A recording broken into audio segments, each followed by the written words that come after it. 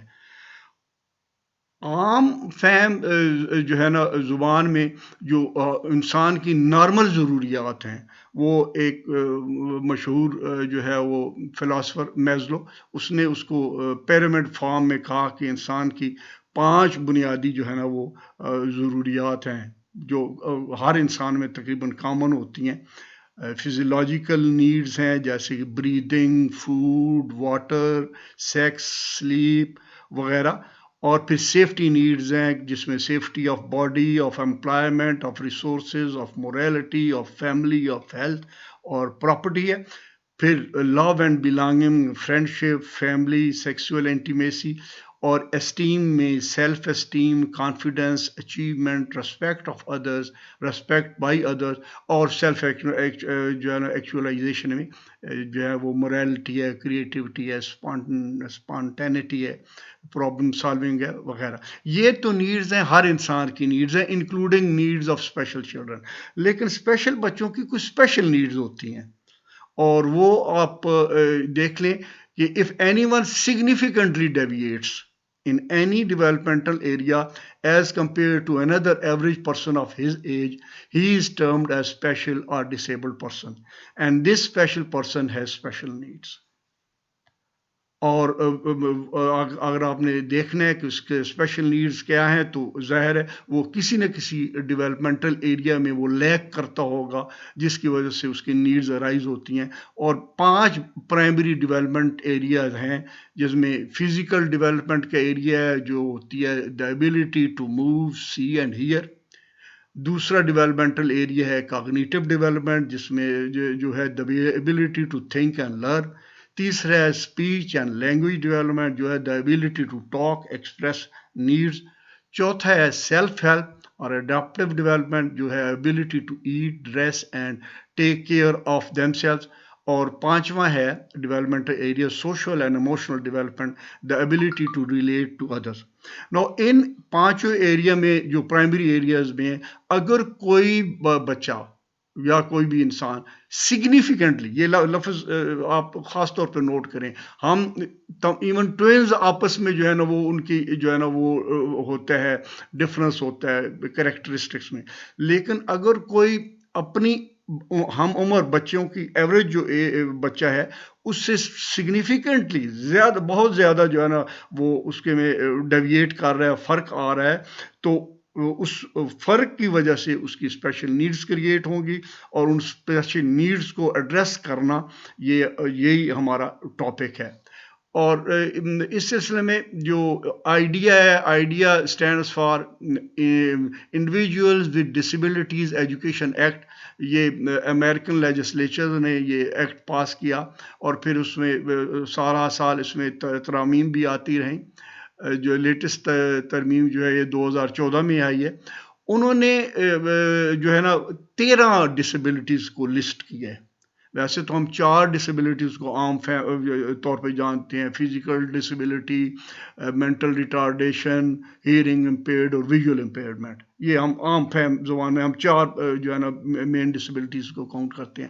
لیکن جب انہوں نے امریکنز نے جو ہے نا وہ ڈسیبل لوگوں کے حوالے سے پیکیج تیار کیا کہ ان کو کیا کیا فیسلٹیز دینی ہیں، ان کو کیسے کیسے لک آفٹر کرنا ہے، تو انہوں نے جو ابتدائیہ ہے اس کے لیجسلیچر، اس میں انہوں نے لسٹ کر دیا کہ یہ جو ہے ان کو وہ اسپیشل جو ہے نا پرسن شمال کرتے ہیں اور ان کو ڈسیبلٹیز گنتے ہیں، جن میں نمبر 1 ہے آٹزم، نمبر 2 انہوں نے ڈیف اینڈ بلائنڈنس کہا، نمبر 3 ڈیفنس کہا، number 4 hearing impaired, 5 emotional disturbance, پھر مینٹل ریٹارڈیشن، پھر multiple disabilities, orthopaedic impairment, other health impairment, specific learning disabilities, speech language impairment, traumatic brain injury اور ویژول امپیئرمنٹ۔ یہ idea individual with disabilities education and act میں یہ 13 categories mention کی گئی ہیں۔ ان کے اوپر تفصیلاً جو ہے نا بحث کسی اور ویڈیو